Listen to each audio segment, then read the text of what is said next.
Hello everyone. जो students first year में है, सेमेस्टर 1 में अभी है, रेगुलर स्टूडेंट्स है, उनके लिए ये वीडियो है। यूनिट टेस्ट 1 जिसको हम लोग I1 कहते हैं, इंटरनल असेसमेंट 1, सभी कॉलेजेस का हो चुका है। रिजल्ट रिजल्ट भी आ चुका है। कभी खुशी कभी गम वाला माहौल है। कुछ स्टूडेंट्स को बहुत अच्छे मार्क्स मिले हैं, आउट ऑफ मार्क्स मिले हैं, 20 आउट ऑफ 20 मिला है। कुछ कॉलेजेस में 15 मार्क्स का एग्जाम हुआ तो 15 आउट ऑफ 15 मिला है। कुछ स्टूडेंट्स को थोड़ा कम मार्क्स मिला है, मतलब 16 17 ऐसे मार्क्स मिले हैं। सिली मिस्टेक की वजह से उनके 3-4 मार्क यहाँ पर कट हुआ है। कुछ स्टूडेंट्स का परफॉर्मेंस बहुत ही वीक रहा है। मतलब मैंने 2-3 स्टूडेंट्स को ऐसा मिला तो वो बोल रहे कि सर 2 मार्क मिला, 3 मार्क मिला, 5 मार्क मिला। तो बहुत ही खराब रिजल्ट आया कुछ लोगों का। लेकिन मैक्सिमम लोगों का, 80% लोगों का रिजल्ट बहुत अच्छा आया है।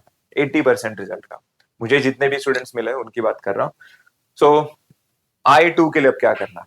I1 तो हो गया, अब उसका रिजल्ट भी आ चुका है, उसके बारे में डिस्कस करके कोई फायदा नहीं है। I2 में हम लोग कैसे अच्छे से परफॉर्म करेंगे उसके बारे में आपको सोचना है। पहले स्ट्रेटेजी क्या है वो एक बार देखो। I1 जो आपका हुआ वो 20 मार्क्स का हुआ, एंड I2 जो होगा वो 20 मार्क्स का होगा, टोटल हो गया 40। अब इसमें आप पास होने के लिए आपको 16 मार्क्स की जरूरत है। सो 40 में से आपको 16 मार्क्स अगर मिलता है तो आप I1 I2 यूनिट टेस्ट वाले पार्ट में आप लोग पास हो। अब जो स्टूडेंट्स को यूनिट टेस्ट 1 में, I1 में ही 16 या फिर उससे ज्यादा मार्क्स मिले हैं, वो अभी रिलैक्स रहेंगे। मतलब I2 में उनका स्कोर कैसा भी आने दो, वो इंटरनल असेसमेंट वाला जो पार्ट है वो पास हो चुके हैं, जिनका 16 या फिर 16 से ज्यादा मार्क्स है।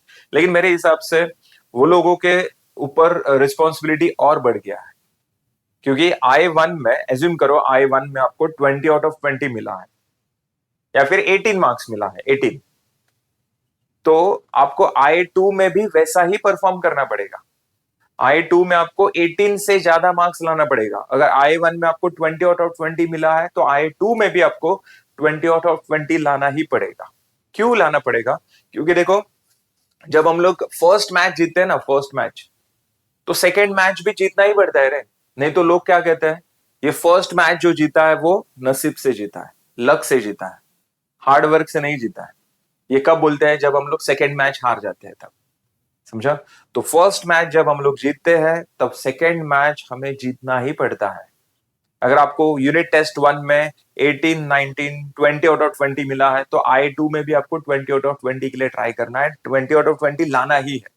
अगर यहाँ पर आपको 5 मार्क मिलता है, 10 मार्क मिलता है, तो बहुत सारे लोग ऐसे बैठे हैं जो ये बोलेंगे कि अरे I1 में जो उसको मार्क्स मिला है ये नसीब से मिला है। करेक्ट? तो जो लोगों का अच्छा परफॉर्मेंस है यूनिट टेस्ट 1 में, I1 में, उसको यूनिट टेस्ट 2 में अच्छा ही परफॉर्म करना पड़ेगा, और कोई ऑप्शन नहीं है।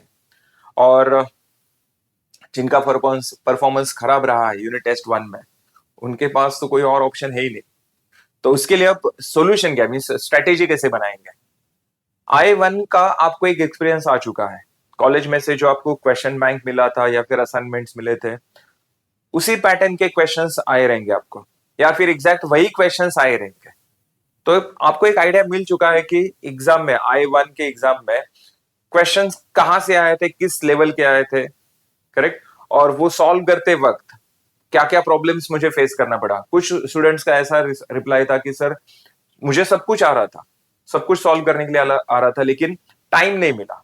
स्पेशली मैकेनिक्स के पेपर में 1-2 क्वेश्चंस मेरे छूट गया, ऐसे ही रह गया।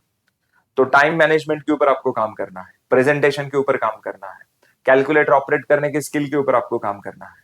करेक्ट? तो जो जो मिस्टेक्स आपने I1 में किए हैं, प्लीज वो मिस्टेक से कुछ तो सीखो और अपने परफॉर्मेंस को इंप्रूव करो। सो I2 के लिए अभी भी कुछ टाइम बाकी है। कुछ कॉलेजेस के डेट्स अनाउंस हो चुके हैं I2 के लिए। तो जो भी टाइम अभी आपके पास बाकी है, एक स्ट्रैटेजी बनाओ, प्लान बनाओ, कौन से टॉपिक्स है, उसमें कौन से इंपॉर्टेंट क्वेश्चंस मुझे सॉल्व करने हैं, और प्रैक्टिस शुरू करो। बहुत कम टाइम बचा है, और फिर उसके बाद दिसंबर में अपना फाइनल एग्जाम भी स्टार्ट होने वाला है। लेकिन उसके पहले I2 का जो आपका मैच होने वाला है, जो एग्जाम होने वाला है, उसमें आपको बहुत एक्सेलेंट परफॉर्म करना पड़ेगा। ठीक है? तो उसके लिए आर्केडेमी तो है ही आपके पास।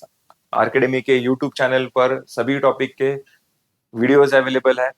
अपना एप्लीकेशन जो है आर्केडमिक एप्लीकेशन, उसमें भी मैकेनिक्स, बीडब्ल्यू, मैथ्स, ये सब के कोर्सेस अवेलेबल है, तो उसका भी फायदा आप लोग उठा सकते हो।